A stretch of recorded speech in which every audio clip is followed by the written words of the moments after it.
Well good morning and अस्सलाम वालेकुम।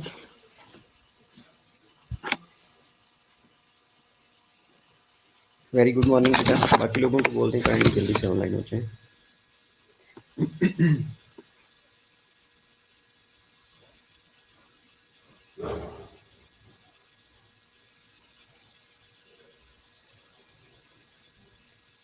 Very good morning बेटा।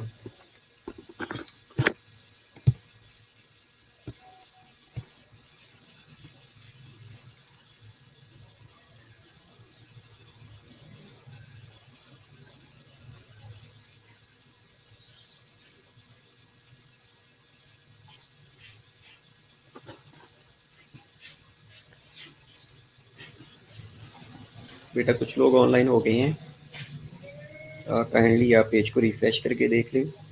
सो क्या आप ऑनलाइन हो जाएंगे और जल्दी से ज्वाइन कर लें।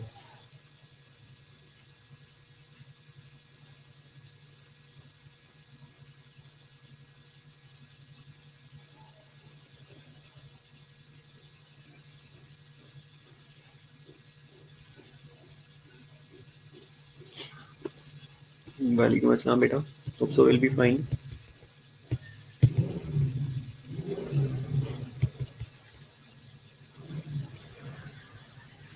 वेरी गुड मॉर्निंग बेटा।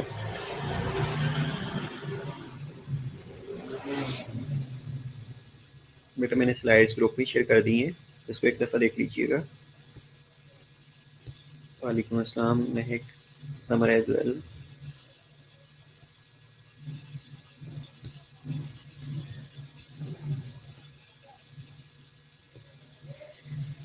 इसके अलावा हमने पैथोलॉजी या पैथोफिजियोलॉजी की डिफरेंट टर्मिनोलॉजीज डिस्कस की थी। फर्स्ट क्लास में या सेकंड क्लास में किसी क्लास में हमने कोई टर्मिनोलॉजीज डिस्कस की हो, लाइक पैथोलॉजी क्या होती है, पैथोफिजियोलॉजी क्या होती है, प्रोग्नोसिस क्या होती है, डायग्नोसिस क्या होती है, सिंड्रोम क्या होता है, साइन और सिम्टम्स क्या होती हैं, स्केल क्या होती है। वेरी गुड मॉर्निंग बेटा। अगर ये चीज़ें डिस्कस की हैं तो लेट मी नो, अगर नहीं की तो ये हम नेक्स्ट क्लास में ये भी डिस्कस कर लेते हैं। जी सना। वालेकुम अस्सलाम बेटा। वेल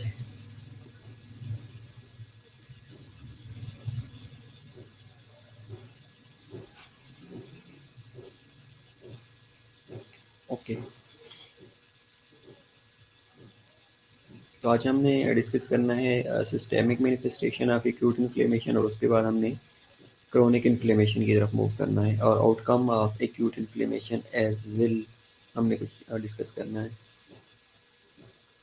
ओके, ये पढ़ा था। वेल ठीक है।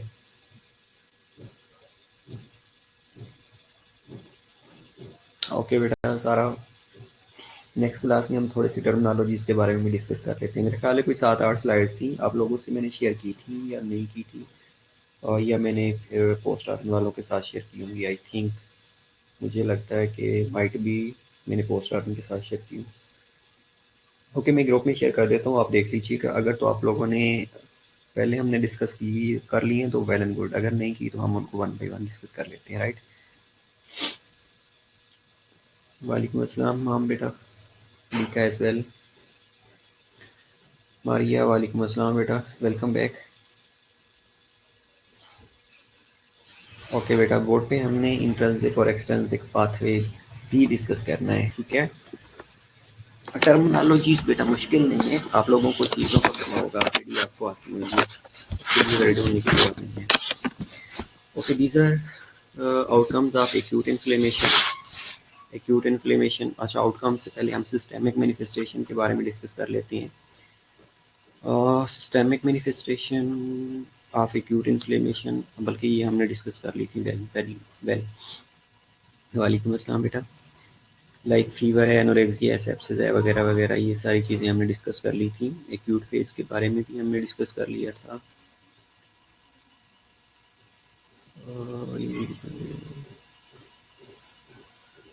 यस, ये हमने चीज़ें डिस्कस कर ली थी। आउटकम हम डिस्कस कर लेते हैं, चलें ये देख लेते हैं कि आउटकम क्या क्या हो सकती है, उसके बाद क्रोनिक इन्फ्लेमेशन की तरफ मूव करते हैं। राइट। बाकी लोग ज्वाइन नहीं करना चाह रहे, ओनली 15 स्टूडेंट्स आए हैं।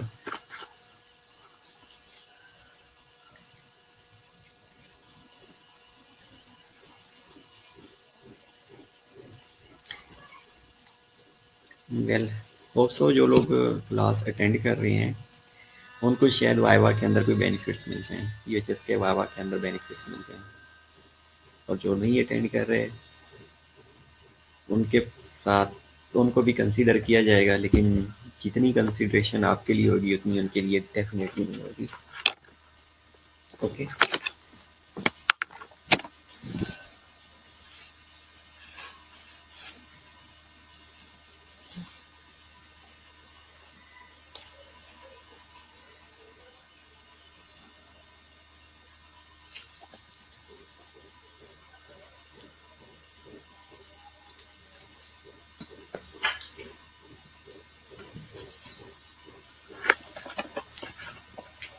डेफिनेटली बेटा।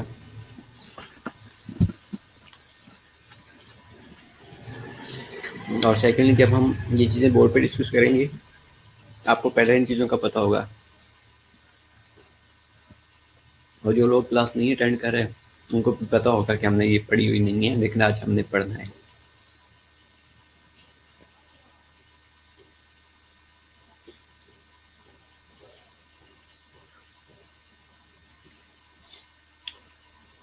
ओके तो आउटकम ऑफ एक्यूट इन्फ्लेमेशन क्या हो सकती है? या तो कंप्लीट रिजॉल्व हो जाएगी,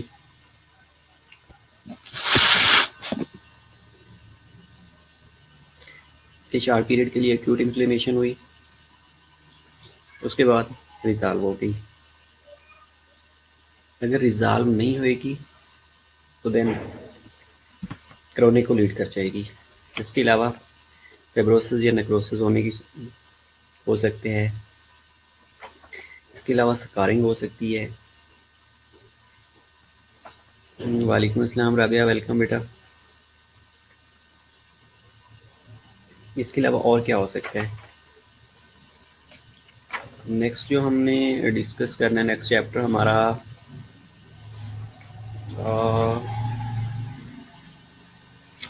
हीमोडायनामिक्स वाला है मेरा ख्याल है। उसमें कुछ हमने शॉक्स के बारे में डिस्कस करना है। शॉक हमने थोड़ा बहुत पढ़ा था, उसमें हमने एडीमा, शॉक, ये सारी चीज़ें डिस्कस करनी है वन बाई वन।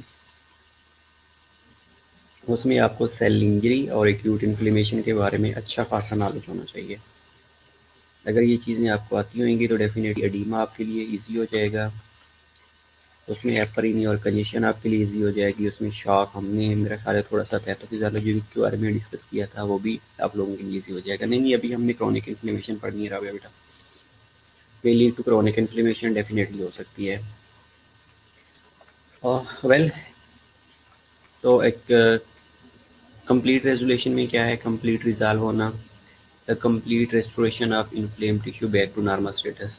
कहीं पे इन्फ्लेमेशन हुई थी, इन्फ्लेमेशन होने के रिजल्ट में जो ट्रिगर्स था या जो स्टिमुलस था वो रिमूव हो गया। जैसे ही स्टिमुलस रिमूव होएगा तो अल्टीमेटली जो एक्यूट इन्फ्लेमेशन थी या इन्फ्लेम टिश्यू थी वो नॉर्मल में चली जाएगी। जब नॉर्मल में जाएगी तो उसको हम कह देते हैं कि इसने रिजॉल्व हो गया है, रेजोल्यूशन हो गई है, कंप्लीट रेजोल्यूशन हो जाएगी। दूसरी कंडीशन ये होएगी कि the inflammatory measure such as vasodilation जो हुई थी, केमिकल मीडिएटर्स रिलीज हुए थे, ल्यूकोसाइट इन्फिल्ट्रेशन हुई थी, पैरेन्काइमा सेल रीजनरेट कर गए थे, एडीमा हुआ था तो वो ख़त्म हो गया है, या लिम्फेटिक ड्रेनेज ब्लॉकेज हुई थी तो वो ड्रेन हो गया, या माइक्रोफेजेस की इन्फिल्ट्रेशन हुई थी तो वो नॉर्मली जो इन्फिल्ट्रेशन थी उसने फेगोसाइटोसिस कर दिया है। तो ये सारी चीज़ें अगर नॉर्मल स्टेट की तरफ मूव कर दी हैं तो उन कंडीशन को कहा जाता है रेजोल्यूशन। एक्यूट इन्फ्लेमेशन हुई जिसमें केमिकल मीडिएटर की रिलीज हुए, जिसके अंदर कोई सेलुलर चेंजेस आई, जिसके अंदर कोई वेस्कुलर इवेंट्स अकर हुए, तो अगर ये सारे नॉर्मल हो जाते हैं तो उसको कहा जाता है कंप्लीट रेजोल्यूशन, ये कंप्लीट रिजॉल्व हो गई है। ओके दूसरी कंडीशन है फिब्रोसिस या scarring. What is difference between fibrosis and scar formation? Scarring और फिब्रोसिस में क्या फ़र्क है?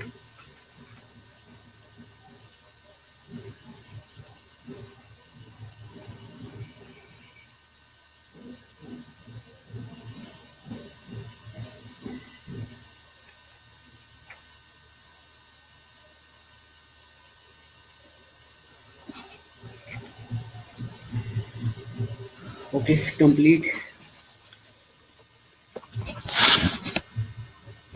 अच्छा ये बता दें स्कारिंग या फिब्रोसिस होती कब है?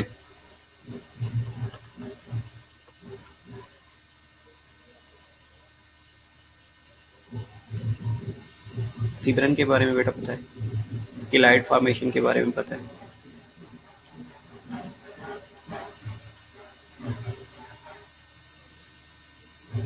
बेटा जब भी कोई स्कारिंग या फिब्रोसिस हो रही होती है तो उसका मतलब ये है कि जो टिश्यू है उसका जो डैमेज है वो लार्ज है, एक्सटेंसिवली डिस्ट्रक्शन हुई है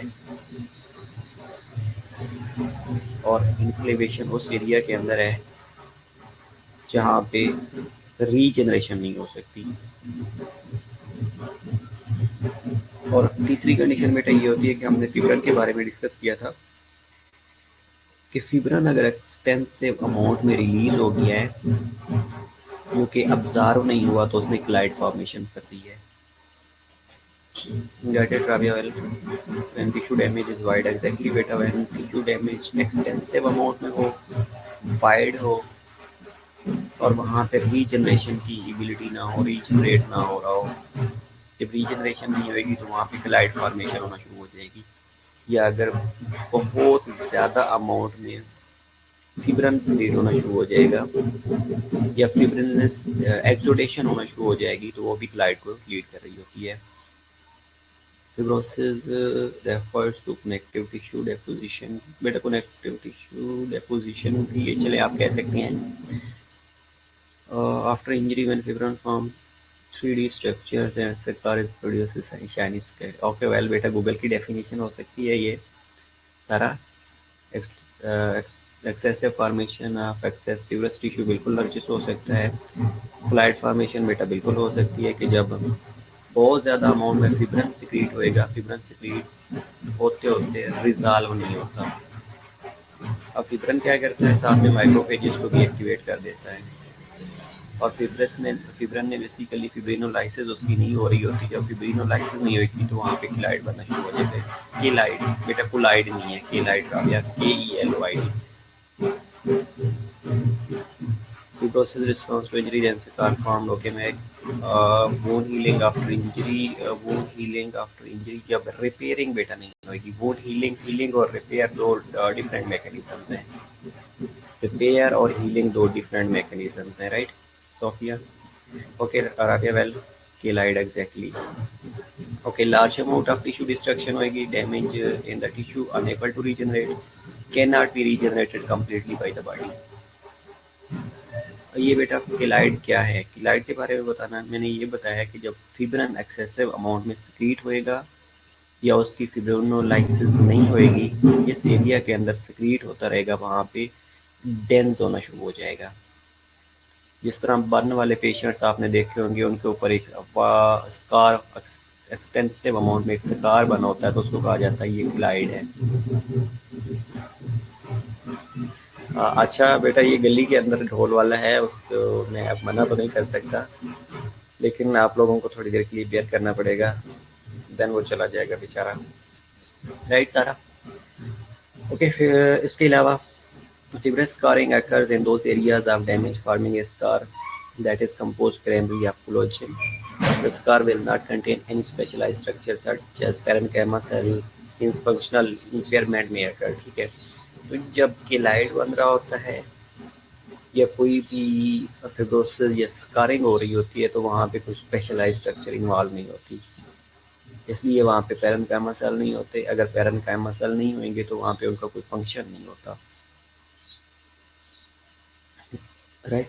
तो ये अभी हमने दो चीज़ें डिस्कस की हैं कि आउटकम ऑफ एक्यूट इन्फ्लेमेशन क्या हो सकते हैं, या तो कंप्लीट रिजॉल्व हो जाना। कंप्लीट रिजॉल्व में हमने ये कहा है कि अगर केमिकल मीडिएटर्स रिलीज हुए थे तो वो रिमूव हो गए हैं, वेस्कुलर परमेबिलिटी बढ़ी थी तो वो नॉर्मलाइज हो गई है, लिम्फेटिक ब्लॉकेज हुई थी, माइक्रोफेजेस आई थी तो वो अपनी नॉर्मल वापस हालत में चली गई हैं, अगर एडीमा हुआ था तो वो क्लियर हो गया है, ल्यूकोसाइट्स की इनफिल्ट्रेशन हुई थी तो ल्यूकोसाइट की इनफिल्ट्रेशन खत्म हो गई है, स्टॉप हो गई है, तो उसको कहा जाता है कंप्लीट रिजॉल्व हो जाना, राइट? दूसरा फिब्रोसिस या स्कारिंग या फिब्रोसिस या स्कारिंग तब होगी जब टिश्यू एक्सटेंसिव अमाउंट के अंदर डैमेज होगी, यानी आप ये कह सकते हैं कि उसका जो डैमेज एरिया है वो बहुत ज़्यादा वाइड होगा। ओके, दो चीज़ें हो गई। तीसरी चीज़ की तरफ बेटा आ जाते हैं। तीसरी में ये होती है एब्सेस फॉर्मेशन। एब्सेस फॉर्मेशन ये हमने पस फॉर्मेशन में भी डिस्कस किया था कि एब्सेस लोकलाइज भी होते हैं, डीप भी होते हैं।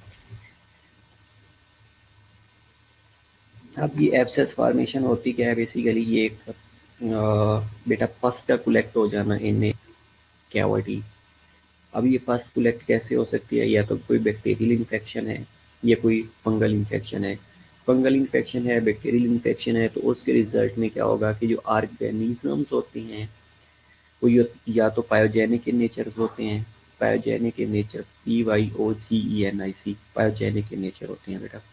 वो भी जब बैक्टीरिया सॉरी जो आप जब लीकोसाइट्स के अगेंस्ट फाइट करते हैं या माइक्रोफेजेस के अगेंस्ट फाइट कर रहे होते हैं, या माइक्रोफेजेस उसके अगेंस्ट फाइट कर रही होती हैं, तो वो एक दूसरे को डैमेज कर रहे होते हैं, डिस्ट्रॉय कर रहे होते हैं। आपकी आर्मी फॉरेन बॉडी को डिस्ट्रॉय कर रही होती है। जब फॉरेन बॉडी डिस्ट्रॉय कुछ हो जाती है, साथ में टिश्यू डैमेज हो जाता है, साथ में डेब्रीज बनना शुरू हो जाती हैं, तो वो एक कैविटी के अंदर अकमुलेट होना शुरू हो जाती हैं। जब कैविटी के अंदर अकमुलेट होंगी तो उसको कहा जाता है एब्सेस फॉर्मेशन, कि पस बन गई है बेसिकली। एब्सेस फॉर्मेशन कहते हैं, पस फॉर्मेशन कह लें, आप लोगों की मर्जी है। और उसके अंदर बेटा पायोजेनिक ऑर्गेनिज्म या पायोजेनिक इन नेचर्स का मेंशन करना ज़रूरी है।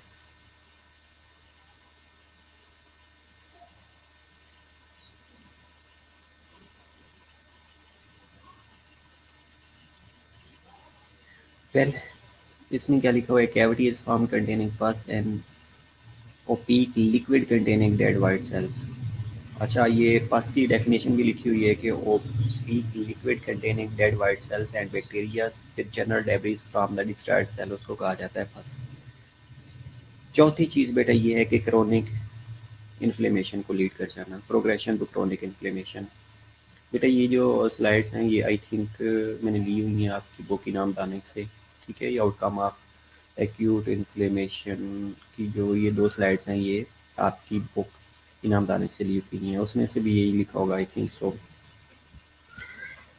ठीक है, चौथी चीज़, चौथी कंडीशन बेटा ये है कि progression to chronic inflammation. Chronic inflammation में क्या होगा कि जब जो पॉजिटिव एजेंट है वो किसी वजह से एक्यूट इन्फ्लेमेटरी रिस्पांस को उसने रिस्पॉन्ड ही नहीं किया, या जो एक्यूट इन्फ्लेमेटरी रिस्पांस था उसने उस इंजीरियस एजेंट को रिमूव ही नहीं किया, या जो पॉजिटिव एजेंट था उसको रिमूव ही नहीं किया, या तीसरी कंडीशन उसको न्यूट्रलाइज ही नहीं कर सका, या एक्यूट इन्फ्लेमेटरी रिस्पांस के रिजल्ट में वो सबसाइड ही नहीं हुआ।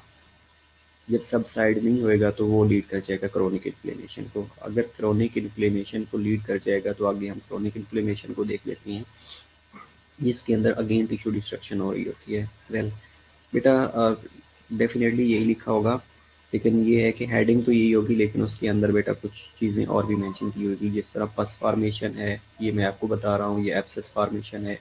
बेटा word to word I think नहीं लिखा होगा, लेकिन होप सो कुछ आपकी नाम दानिश बुक से ये लिखी हैं चीज़ें, लेकिन ये फोर्थ अगर पढ़ेंगे तो उसमें शायद आपको यही वर्डिंग मिल जाए। Okay, progression to chronic inflammation. In acute inflammation, if the injurious agent persists, then chronic inflammation will ensure. आप यहाँ पे पॉजिटिव एजेंट्स लिखनी आप लोगों की मर्जी है, इंजीरियस एजेंट्स लिखनी आप लोगों की मर्जी है।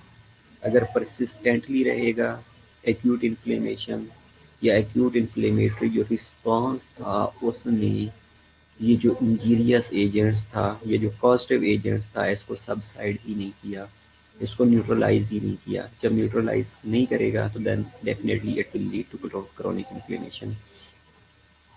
This process marked by inflammation lasting many days, month or even years may lead to formation of chronic wound. Exactly आप लोगों ने मोस्टली क्रोनिक इन्फ्लेमेशन के पेशेंट्स देखे होंगे, लाइक रोमाटाइड आर्थराइटिस है या ऑटो इम्यून वाले डिजीज वाले पेशेंट्स होते हैं,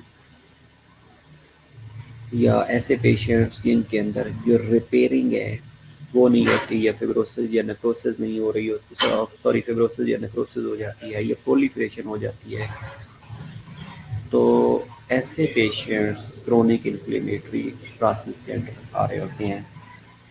ओके श्योर बेटा, मैंने ये बताया है एनालिसिस कि जब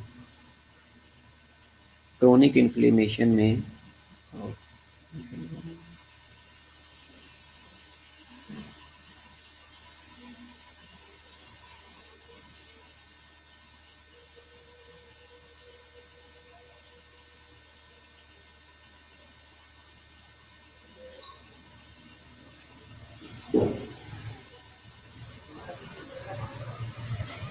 टिश्यू बेटा बिल्कुल टिश्यू डिस्ट्रक्शन हो जाती है। अच्छा दोबारा बेटा ना जस्ट सुन लें, मैंने ये बताया बेटा कि एक्यूट इन्फ्लेमेशन के रिजल्ट में सर्टेन इन्फ्लेमेटरी रिस्पॉन्सेज आते हैं, जिसमें हमने रिस्पॉन्सेज के बारे में डिस्कस किया, इन्फ्लेमेटरी मीडिएटर्स के बारे में डिस्कस किया।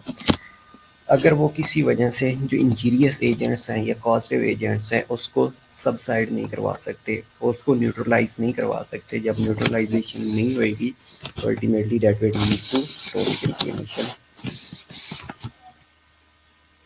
और ये chronic inflammation days month even years तक लेके चली जाती है, जिसमें क्रोनिक मोड बनने के चांसेस होते हैं। अब क्रोनिक इन्फ्लेमेशन के अंदर बेटा माइक्रोफेजेस होती हैं, स्पेशली वो एरिया जो कि इंजर्ड एरिया होता है या वो टिश्यू जो इंजर्ड टिश्यू होती है, वहाँ पे आप अगर कल्चर करवाएंगे तो माइक्रोफेजेस प्रेजेंट होंगी। इसके अलावा अगर आप कल्चर करवाएंगे तो उसमें बैक्टीरिया प्रेजेंट होंगे जो पायोजेनिक इन नेचर के हो सकते हैं। इसके अलावा gram positive gram negative base like cocci present होती हैं। अब ये करते क्या है बेसिकली कि ये जो सेल्स होते हैं,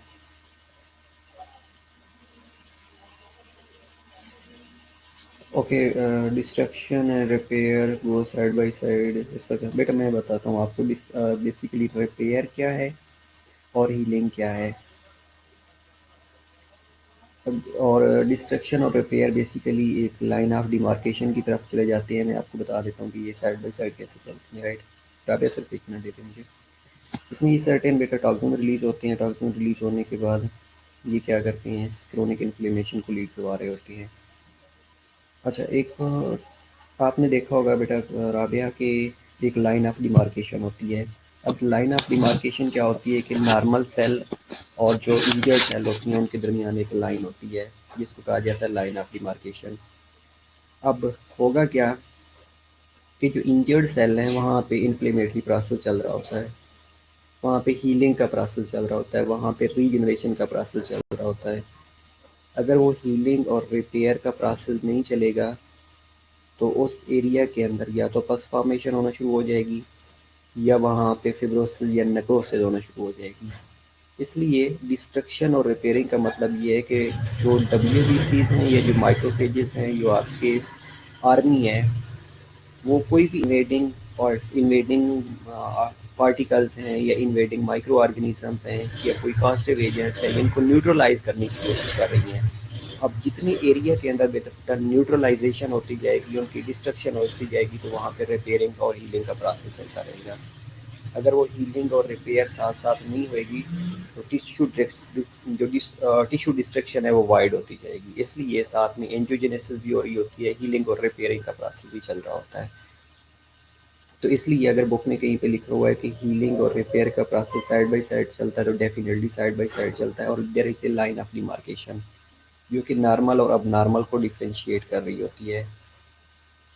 ठीक है, तो जैसे ही जिस एरिया के अंदर इन्फ्लेमेटरी प्रोसेस चल रहा है वो हीलिंग की तरफ लीड करेगा, क्योंकि आपकी आर्मी उसको फाइट कर रही है। जैसे जैसे फाइट करती रहेगी तो उस एरिया के अंदर उतना एरिया हीलिंग और रिपेयर के प्रोसेस के अंदर आता रहेगा, राइट। अब आ जाते हैं क्रोनिक इन्फ्लेमेशन की तरफ। हमने आउटकम में चार चीज़ें लिखी हैं। पहली चीज़ हमने ये कहा है कि एक्यूट इन्फ्लेमेशन कंप्लीट रिजॉल्व हो जाएगी। दूसरे में हमने ये कहा है कि क्रोनिक इन्फ्लेमेशन अगर हील नहीं होएगी, रिजॉल्व नहीं होएगी तो वो क्रोनिक को एक्यूट इन्फ्लेमेशन रिजॉल्व नहीं होएगी तो वो क्रोनिक को लीड कर ले जाएगी। तीसरा हमने कहा कि देयर विल बी स्कारिंग और फिब्रोसिस और नेक्रोसिस और केलाइट फॉर्मेशन, राइट।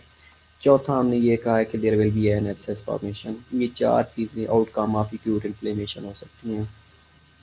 अब आ जाते हैं क्रोनिक इन्फ्लेमेशन को। क्रोनिक इन्फ्लेमेशन बेटा स्लाइड्स पे देखने से पहले आप लोगों को थोड़ा सा मैं बता देता हूँ कि क्रोनिक इन्फ्लेमेशन होती क्या है और क्रोनिक इन्फ्लेमेशन के अंदर मेनली जो सेल्स होते हैं वो कौन से होते हैं, कौन से रोल सेल प्ले करती हैं। ओके,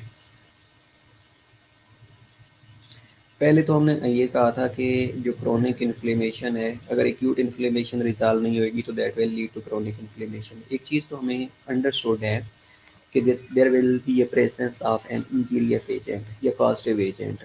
जब कॉजेटिव एजेंट ही रिमूव नहीं होगा तो वो रिपीटेडली टिश्यू को ट्रिगर करता रहेगा, टिश्यू को डिस्ट्रॉय करता रहेगा या सेल्स को डिस्ट्रॉय करता रहेगा।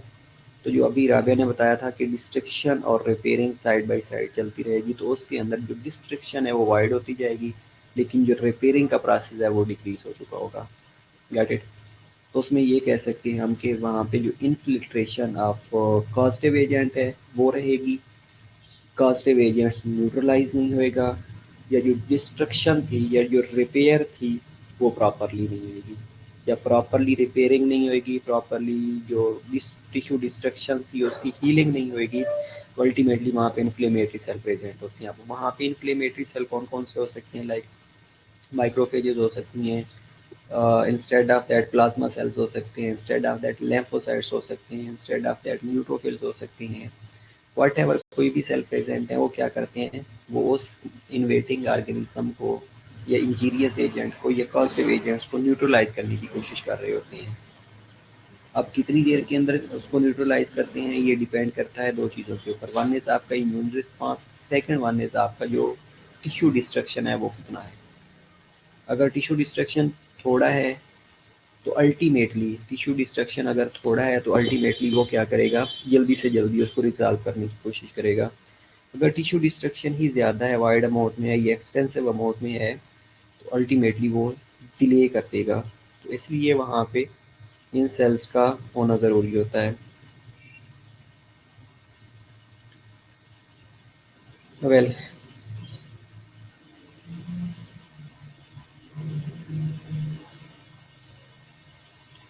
प्लाज्मा सेल बेटा किसने पूछा था?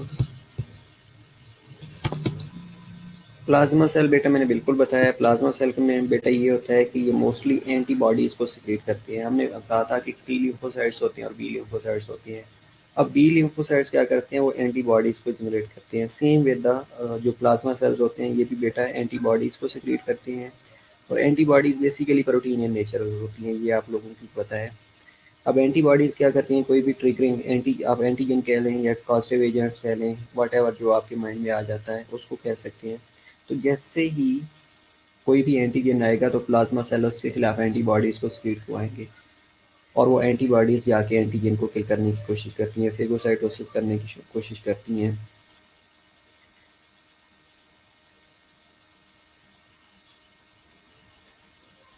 और ये प्लाज्मा सेल भी बेटा WBCs या ल्यूकोसाइट्स के डेरिवेटिव्स होती हैं। ठीक है, समझ आ गई कि जो इन्फ्लेमेशन है, क्रोनिक इन्फ्लेमेशन होती कैसे है।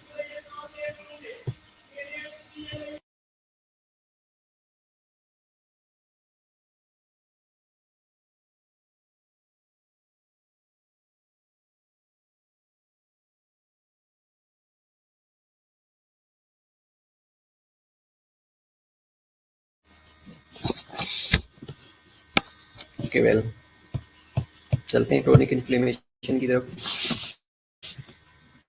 Chronic inflammation, prolonged response of the body to persistent injurious stimuli and characterized by। अब इसके अंदर बेटा तीन चीज़ें हैं। तीन चीज़ें बेटा ये भी आई थिंक जो स्लाइड्स है ये मैंने एक नाम दानिश से ही दी हुई है, if I am not wrong. आप लोग भी नाम दानिश पढ़ेंगे तो उसमें बेटा ये आपको चीज़ें मिल जाएंगी।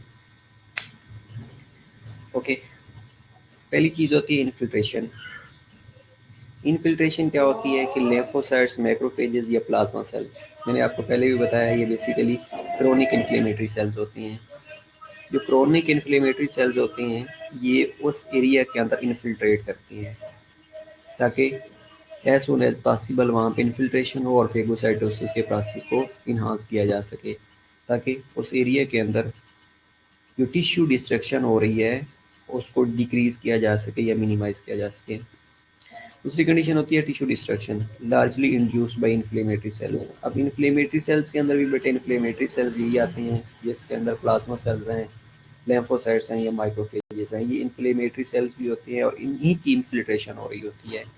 अब इनकी इन्फिल्ट्रेशन कैसे होती है, या इनकी जो कीमोटैक्टिक है वो कैसे होती है, तो बेटा इसके लिए सर्टेन फैक्टर्स रिलीज हो रहे होती हैं, कीमोटैक्टेंट रिलीज हो रहे होते हैं, जिसमें हमने कहा था कि C3-5A होता है, सॉरी C3A होता है, C3B होता है, C5A होता है और C5B होता है। तो बेटा ये अगेन एक कंप्लीमेंट सिस्टम है, जो कि 33 प्रोटीन्स का एक कंप्लीमेंट सिस्टम होता है, जो मोस्टली कोई भी बैक्टीरियल इन्वेजन होती है या कोई भी बैक्टीरियल एजेंट्स आता है तो उसके अगेंस्ट ये फाइट करवा रहे होते हैं।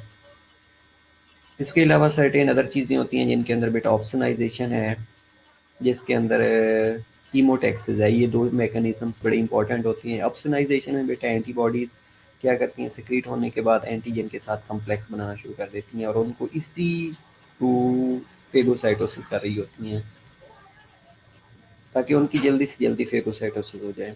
दूसरी जो कंडीशन होती है उसको कहा जाता है कीमोटैक्सिस। कीमोटैक्सिस या कीमो अट्रैक्टर्स होते हैं, ये बेटा सर्टेन फैक्टर्स रिलीज होते हैं जो उनको अपनी तरफ अट्रैक्ट करवाते हैं, जिनके अंदर बेटा मैंने अगेन बताया है कि C5A होता है। इसके अंदर भी कीमोटैक्टिक एबिलिटी होती है, और chemotactic ability for the neutrophil as well as for the monocytes. Monocytes और इन्फिल्ट्रेशन का मतलब होता है बेटा उस जगह पे इन्फिल्ट्रेट करना, पहुंचना एज सुन एज पॉसिबल, जल्दी से मूव करके आना। फेगोसाइटोसिस राबिया नहीं पता, ये पता है या जस्ट आपने बताया मुझे? ओके, मुझे पता आपने बताया होगा डेफिनेटली। ओके वेल, दूसरे बेटा जो कीमोटैक्टिक या कीमो अट्रैक्टर्स होते हैं उनके अंदर C5B है, ये भी कंप्लीमेंट का सिस्टम होता है। C5A और C5B बेटा देखिए, दो चीज़ें याद रख लीजिएगा, ये कंप्लीमेंट का सिस्टम है जो कीमो अट्रैक्टेंट के तौर पे काम कर रहे होते हैं, ये कीमोटैक्टिक के तौर पे काम कर रहे होते हैं। ओके वेल राबिया, ठीक है। ये क्या करते हैं, ये सर्टीन अट्रैक्टेंट्स रिलीज करवाते हैं जो अपनी तरफ अट्रैक्ट करते हैं, और अट्रैक्ट करने के बाद उनकी फेगोसाइटोसिस काज कर देती हैं।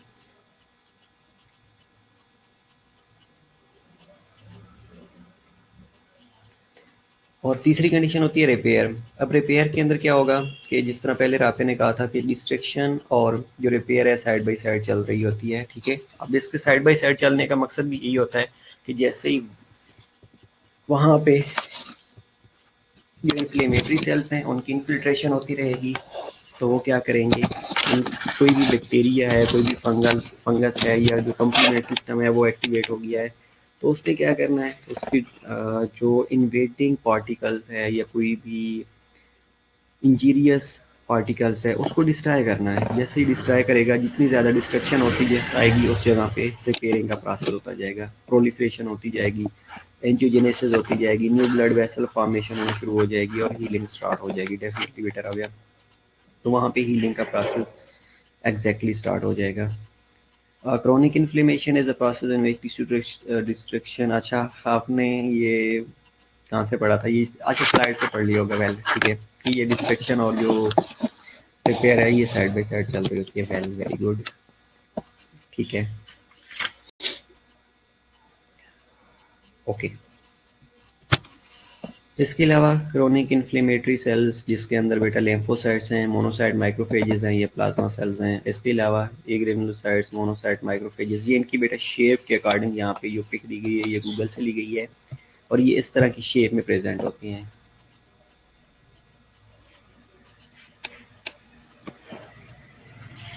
अगर एमसीक्यूज में आ जाता है ये क्वेश्चन, वैसे ही आ जाता है कि क्रोनिक इन्फ्लेमेटरी सेल्स कौन कौन से होते हैं, तो उसमें आप ये लेम्फोसाइट्स, माइक्रोफेजेस, मोनोसाइट्स और प्लाज्मा सेल्स आप मेंशन कर सकती हैं, कोई आपके गलत नहीं करेगा।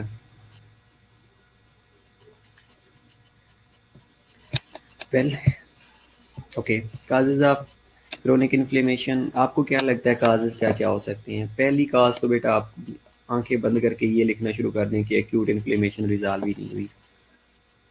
जो हमने कहा था कि आउटकम ऑफ एक्यूट इन्फ्लेमेशन की आउटकम है वो डेफिनेटली क्रोनिक इन्फ्लेमेशन की काजेज हो सकती हैं।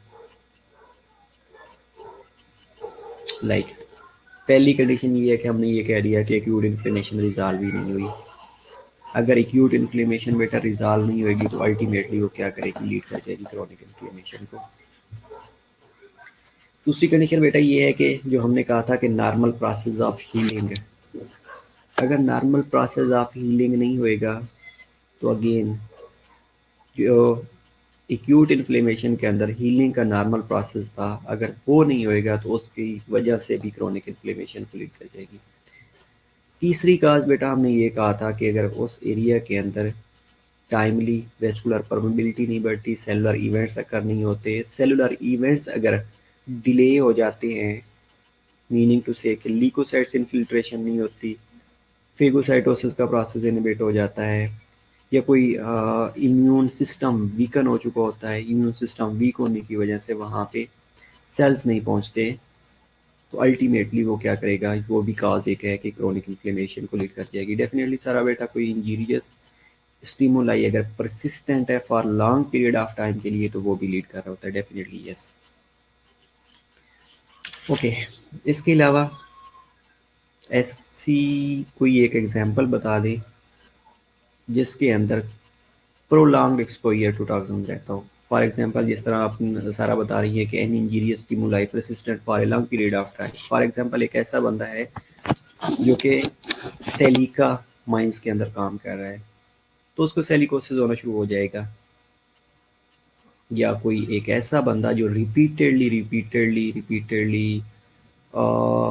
माइंस के एक्सपोजर कर रहा है, एस्बेस्टोस के अंदर काम कर रहा है, तो उसके एस्बेस्टोसिस होनी है। एक्सपोजर टू टॉक्सिन्स बिल्कुल बेटा हो सकते हैं अगर रिपीटेडली। अच्छा, ये टॉक्सिन्स दो तरह से होते हैं, एक इंट्रासेलुलर होते हैं, एक एक्स्ट्रा सेलुलर होते हैं, या आप ये कह सकते हैं कि इनसाइडियस होते हैं, एक्सोजीनियस होते हैं और एंडोजीनियस होते हैं। ये दोनों तरह के जो टॉक्सिन्स हैं बेटा क्रोनिक इन्फ्लेमेशन को लीड कर सकती हैं। कॉज आउटसाइड द बॉडी आ रही है तो भी हो सकती है, इनसाइड द बॉडी है, inside the body toxin release हो रहे हैं तो भी कॉज कर सकती हैं। ओके, इसके अलावा progression from acute inflammation if the original stimuli persistent. Exactly पहली चीज़ कि अगर ओरिजिनल स्टिमुलाई परसिस्टेंटली वहाँ पे प्रेजेंट है तो उसकी वजह से भी हीलिंग नॉर्मली नहीं होगी। जब हीलिंग नॉर्मली नहीं होगी तो that will lead to chronic inflammation. दूसरा, after repeated episodes of acute inflammation. Exactly अगर रिपीटेडली एक जगह पे इन्फ्लेमेशन हुई है, heal out partially heal out हुई थी, अगेन आपने उसको रिपीट करवा दिया, अगेन एपिसोड्स आ गया। इसकी एग्जांपल ऐसे ले लेते हैं, किसी एक जगह पे ऊपर जख्म हुआ है आपको और पार्शली हील आउट हुआ, अगेन आपकी बॉडी के ऊपर उसी जगह पे दोबारा जख्म हो गया है। तो अगर उस एरिया के ऊपर एक्यूट इन्फ्लेमेशन के एपिसोड रिपीटेडली आ रहे हैं तो वो भी अल्टीमेटली क्रोनिक इन्फ्लेमेशन को लीड कर सकते हैं। Exposure to toxin gases can cause prolong respiratory. बिल्कुल बेटा ऐसे ही है, टॉक्सिन गैसेस, टॉक्सिक गैसेस बिल्कुल रेस्पिरेटरी ट्रैक को हम ख़राब कर सकती हैं। इवन के आपके जो टीबी वाला पेशेंट्स हैं, इसके अलावा वो गैसेस के अलावा बेटा सर्टेन एस्बेस्टोसिस की जैसे हमने बात की, या सेलिकोसिस की बात की, तो सेलिका रिपीटेडली अगर इनहेल किया जा रहा है तो वो भी सेलिकोसिस को काज कर रहा होता है। एस्बेस्टोस को अगर इनहेल किया जा रहा है तो एस्बेस्टोसिस काज कर रहा होता है, लंग डैमेज कर रहा होता है, रेस्पिरेटरी डैमेज कर रहा होता है। Exactly you are right. तीसरी condition, persistent infection by certain micro organism. Suppose micro organism present है। माइक्रो ऑर्गेनिज्म कैसे प्रेजेंट है कि पेशेंट्स को डायबिटीज़ है या कोई भी अदर ऑटो इम्यून डिजीज़ भी हो सकती है, तो वो क्या करेगी, ऑटो इम्यून डिजीज़ है या माइक्रो ऑर्गेनिज्म है तो वो ख़त्म ही नहीं हो रहे हैं। लाइक डायबिटिक पेशेंट है, डायबिटिक पेशेंट्स के अंदर आपने मोस्टली हमने एक डिस्कस किया था डायबिटिक फुट। तो डायबिटिक फुट के अंदर क्या था कि परसिस्टेंटली माइक्रो ऑर्गेनिज्म उस एरिया के अंदर प्रेजेंट हैं, तो हीलिंग का प्रोसेस को नॉर्मली हील आउट होने ही नहीं देते। जब हील आउट होने नहीं देंगे तो ultimately that will also lead to chronic inflammation. Sir chronic inflammation में इंजीरियस एजेंट्स की टॉक्सिसिटी लो होती है। बेटा टॉक्सिसिटी जितनी लो होएगी उतना वो हार्मफुल बॉडी के लिए होएगा, क्योंकि टॉक्सिन जैसे रिलीव होते हैं ना, उनको डिस्ट्रॉय कर दिया जाता है। अगर कंसिस्टेंटली टॉक्सिसिटी उनकी डिक्रीज रहेगी तो ultimately that will be more harmful.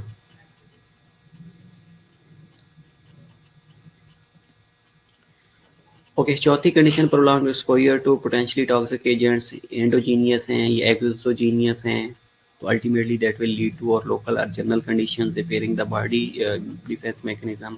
अब लोकल या जनरल कंडीशन में बेटा लोकल ही हो सकता है उस एरिया के अंदर ब्लड सप्लाई डिक्रीज हो गई है, हो सकता है उस एरिया के अंदर न्यूट्रिएंट्स नहीं पहुंच रहे हैं, सर्टेन अदर फैक्टर्स हो सकती हैं, हो सकता है वहाँ पे प्लाक फॉर्मेशन हो गई है, हो सकता है वहाँ पे फिब्रन ज़्यादा से ज़्यादा रिलीज होना शुरू हो गया। तो ये क्या है कि ये एंडोजीनियस और एक्सोजीनियस और सॉरी लोकल या जनरल कंडीशंस हो सकती है, लोकल कंडीशन हो सकती हैं। अब जनरल कंडीशन के अंदर बेटा कोई सिस्टेमिक डिजीज आ सकती है, जिस तरह हम बात कर रहे थे कैंसर हो सकती है, instead of that diabetes mellitus हो सकती है, इंस्टेड ऑफ दैट कोई ऑटो इम्यून डिजीज है, ऑटो इम्यून डिजीज बेटा हो सकता है कि रूमाटॉइड आर्थराइटिस वो हुआ है पेशेंट्स को। तो ये इन्फ्लेमेटरी कंडीशंस होती हैं जो प्रोलॉन्ग्ड पीरियड के लिए चलती रहती हैं। तो these are different causes of acute chronic inflammation, कि ये वो कंडीशंस हैं जिसको हमने कहा था कि अगर एक्यूट इन्फ्लेमेशन रिजॉल्व नहीं होएगी तो उसके रिजल्ट में उसकी आउटकम में क्रोनिक इन्फ्लेमेशन हो जाएगी। आप उसको रिवर्स कर देंगे, आपको ये काजेज ऑफ क्रोनिक इन्फ्लेमेशन मिल जाएंगे। Right, hope so. मेरा ख्याल है कि आप लोगों के लिए मुश्किल नहीं है। इसके अलावा परसिस्टेंट इन्फेक्शन हो सकते हैं रिपीटेडली, जो हमने डिस्कस कर लिया है। Well, types of chronic inflammation. अब इसके अंदर बेटा दो तरह से इन्फ्लेमेशन हो रही होती है। क्रोनिक इन्फ्लेमेशन की दो टाइप्स होती हैं, और जब हम डिस्कस कर रहे थे एक्यूट इन्फ्लेमेशन की, तो एक्यूट इन्फ्लेमेशन की हमने कोई पांच टाइप्स डिस्कस की थी, जिसके अंदर हमने वन वाज सोडोमेम्ब्रेनस,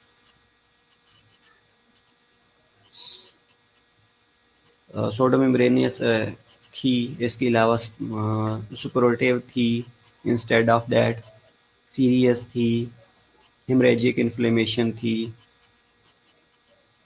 तो ये सारी हमने क्या किया था, डिस्कस की थी।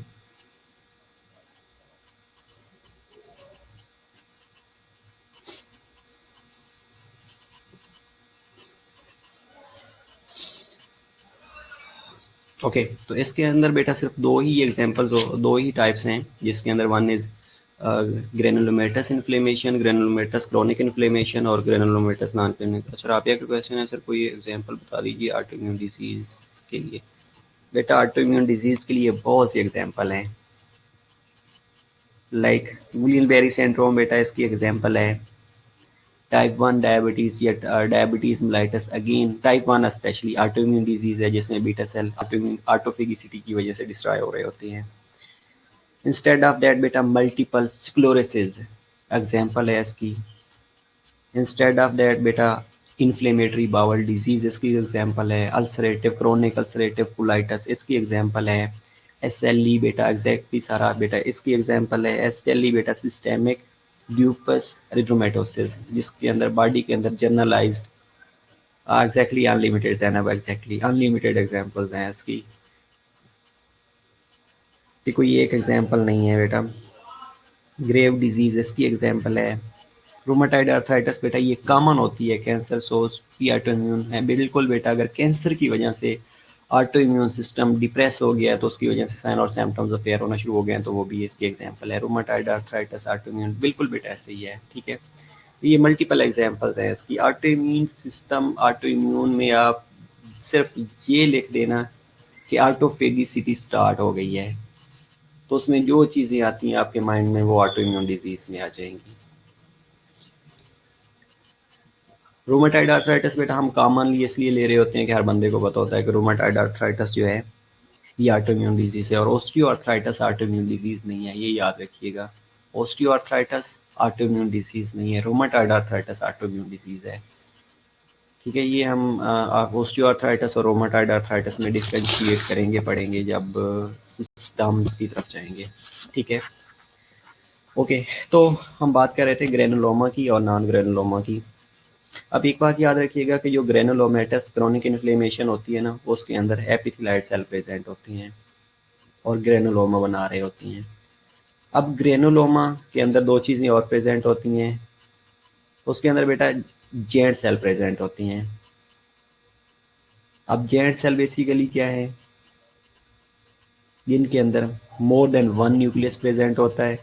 अब ये जो जेंट सेल है इसकी भी दो टाइप्स होती हैं बेटा, एक लिंगरहैम टाइप जेंट सेल्स होते हैं और एक foreign body type giant cells होते हैं। फॉरेन बॉडी को हमेशा याद रखिएगा कि कोई बाहर से बॉडी के अंदर हमने कोई चीज़ इंसर्ट की हुई है, जिसको कहा जाता है फॉरेन बॉडी। और जो लिंगरसेंस टाइप सेल्स हैं उसका ये मतलब है कि बॉडी के अंदर ही, लाइक जिस तरह हमने कहा था कि ग्रेनुलोमा बनना शुरू हो गया है, तो ये भी अगेन एक ग्रेनुलोमा की एग्जांपल्स है जिसके अंदर लिंगरसेंस टाइप जेन सेल बनना शुरू हो जाती हैं। लाइक आप टीबी की एग्जांपल ले लेते हैं। चलेंगे, मैं वन बाय वन आपको स्लाइड्स के ऊपर बता देता हूँ कि ये क्या क्या होता है, ठीक है। होप सो आपको समझ आ रही है ना बच्चों? क्या मुश्किल लग रहा है? मेरा ख्याल है मुश्किल नहीं है, जितना मैं आप लोगों को इजी करके बता रहा हूँ। बट यू से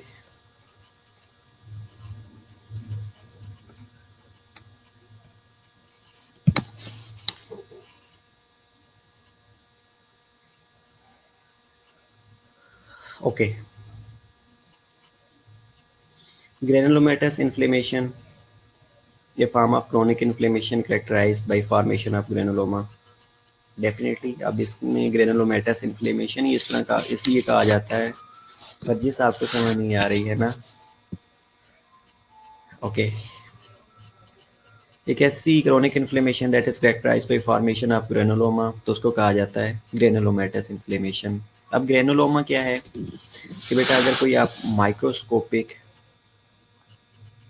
एग्जामिनेशन करवाएं ना, तो उसके ऊपर जो माइक्रोफेजेस होती हैं, ये जो लार्ज सेल्स होती हैं ना, वो लुक लाइक एपिथेलियल सेल। और एपिथेलियल सेल के ऊपर जो एपिथेलियल सेल के अंदर बेटा सर्टेन इंजाइम या लाइसोसोम सिक्रीट होती हैं, और ये क्या करते हैं, ये फेगोसिटिक एक्टिविटी को डिक्रीज कर देती है और उसके बाहर एक व्हील सा बनना शुरू हो जाता है जिसको कहा जाता है ग्रेनुलोमा।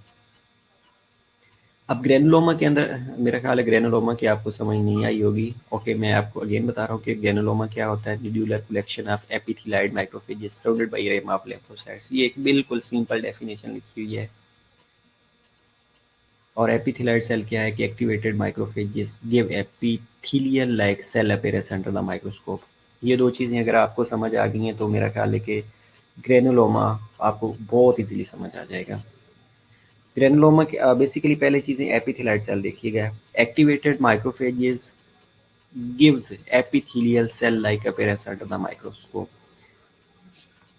अब एपिथेलियल सेल बेटा क्या है कि ये एक्टिवेटेड माइक्रोफेजेस होती हैं। बेसिकली अगर इनकी जब माइक्रोस्कोपिक एग्जामिनेशन करवाई जाए तो ये एपिथेलियल सेल को रिजेंबल करती हैं। और एपिथेलियल सेल्स क्या करती है कि लाइसोसोम्स को सिक्रीट करवाती हैं, लेकिन दूसरा ये नुकसान क्या करते हैं कि ये फेगोसाइटिक एक्टिविटी को डिक्रीज करवा देती है। लाइसोसोम तो सिक्रीट करवाती हैं, लेकिन जो फेगोसाइटिक एक्टिविटी है उसको डिक्रीज करवा देती हैं। अब जैसे ही फेगोसाइटिक एक्टिविटी डिक्रीज होएगी ना, तो उसी को हम माइक्रोफेज के माइक्रोस्कोप के अंदर देखेंगे तो जो एपिथेलियल सेल्स हैं उनकी एग्रीगेशन हो चुकी होती है। फेगोसाइटिक एक्टिविटी डिक्रीज होने की वजह से और लाइसोसोम ज़्यादा सिक्रीट होने की वजह से जो एपिथेलियल सेल्स हैं या जो एपिथेलाइड सेल्स हैं वो एग्रीगेट हो चुकी होती हैं। जैसे ही उनकी एग्रीगेशन होएगी तो उसके बाद जो लिम्फोसाइट्स हैं या प्लाज्मा सेल्स हैं, ये क्या करते हैं, ये उसको सराउंड कर लेते हैं। उसके बाद एक कैविटी बना देती है, उसके बाद एक ग्रेनुलोमा बना देती है। सिंपल आप ये कह सकते हैं कि जब एपिथेलाइड सेल्स की एग्रीगेशन हो चुकी होती है तो उसके बाद जो लिम्फोसाइट्स और प्लाज्मा सेल्स हैं वो उसको सराउंड कर लेते हैं। सराउंड बेटा इसलिए करती हैं क्योंकि उनके अंदर सर्टेन लाइसोसोम सिक्रीट हो चुकी होती हैं। अब लाइसोसोम्स क्या करते हैं कि उसकी ब्रेक डाउन करवाना चाह रहे होते हैं, लेकिन जो उसकी फेगोसाइटिक एक्टिविटी है वो डिक्रीज हो चुकी होती है। अब उसका ड्रॉबैक क्या है कि वो फेगोसाइटिक एक्टिविटी को डिक्रीज करवा देती है। अब जैसे फेगोसाइटिक एक्टिविटी डिक्रीज होएगी तो उसके बाद एपिथेलाइड सेल जो होते हैं वो एग्रीगेट होना शुरू हो जाएंगे। एग्रीगेशन होने के रिजल्ट में अब जो लिम्फोसाइट्स और प्लाज्मा सेल्स हैं उसको सराउंड कर लेते हैं। जैसे ही प्लाज्मा सेल उसको सराउंड करेंगे तो उसको कह देते हैं हम कि ये ग्रेनुलोमा है। अब इस डेफिनेशन को पढ़िएगा जिसमें लिखा हुआ है nodular collection of epithelioid macrophages surrounded by rim of lymphocytes. अब एपिथेलाइड सेल्स क्या थे, उन्होंने कहा था कि एक्टिवेटेड माइक्रोफेजेस हैं, लेकिन इनके अंदर नुकसान क्या है कि ये लाइसोसोम तो सिक्रीट करते हैं, लेकिन नुकसान क्या करते हैं कि फेगोसाइटिक एक्टिविटी को डिक्रीज करवा देते हैं। अब जैसे फेगोसाइटिक एक्टिविटी डिक्रीज होएगी तो उसके बाद जो एपिथेलाइड माइक्रोफेजेस हैं उसके बाद लिम्फोसाइट्स ने आके उसको सराउंड कर लेना है। जैसे सराउंड करेंगी तो ये एक nodular collection of epithelioid cell surrounded by rim of lymphocytes या प्लाज्मा सेल, तो उसको कहा जाता है ग्रेनुलोमा। मुश्किल है। अब ऊपर वाली डेफिनेशन पे जाएं। A granuloma is a microscopic aggregation of macrophages that are transferred into epithelium-like cells surrounded by a collar of mononuclear leukocytes, principally lymphocytes and occasionally plasma cells. Okay, तो मेरा ख्याल है कि अब आपको ग्रेनुलोमा या ग्रेनुलोमेटस इन्फ्लेमेशन की समझ आ गई होगी। ठीक है class, if you are here and attending the class, attending the lecture, so आपको ग्रेनुलोमा की समझ आ गई होगी। ठीक है, वेल चलें, ज़ैनब को समझ आ गई है, बाकी लोगों की समझ आ जानी चाहिए। वेल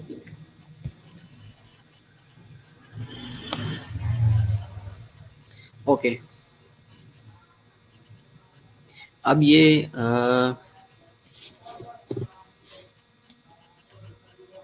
बेटा ये जो पैथोजेनेसिस ऑफ ग्रेनुलोमा है ये 2 से 3 मिनट में ट्यूबरक्लोसिस ग्रेनुलोमा एग्जैक्टली बेटा बिल्कुल आपने सही कहा है। अब उसके अंदर क्या होता है कि ये प्रोलॉन्ग पीरियड के लिए जो ग्रेनुलोमा है ये प्रेजेंट होता है, इसलिए टीबी दोबारा एक्टिवेट हो सकती है जैसे इम्यून सिस्टम वीकन होएगा। ओके, ये 4 पैथोजेनेसिस ऑफ ग्रेनुलोमा है, इसको डिस्कस कर लेते हैं। उसके बाद जेंट सेल्स की तरफ मूव करते हैं। नॉन ग्रेनुलोमेटस काजेस ख़त्म हो गया ऑलमोस्ट। ठीक है, उसके बाद हमने नेक्स्ट क्लास के अंदर टर्मिनोलॉजीज भी डिस्कस करनी है, वो भी आप लोगों के लिए मुश्किल नहीं है, वो सिर्फ आप लोगों को स्लाइड्स दिखानी है, आप लोगों को ऑलरेडी पता होगा। मेरा ख्याल है इसी क्लास को हम कंटिन्यू कर सकते हैं या हमें दोबारा साइन इन करना पड़ेगा। ओके, 2 मिनट आप ब्रेक ले लें, टी ले लें, साथ में कॉफ़ी ले लें, चाय ले लें, whatever you want, biscuit खाना वगैरह वगैरह। ठीक है, तो उसके बाद हम इंशाल्लाह 12:02 पे अगेन लॉग इन करते हैं। ठीक है, well and have a blessed Friday. Okay, bye bye.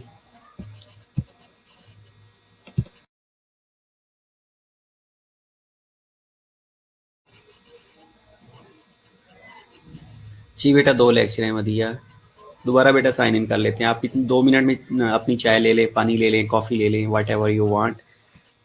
Some peoples are very curious about coffee. Okay well.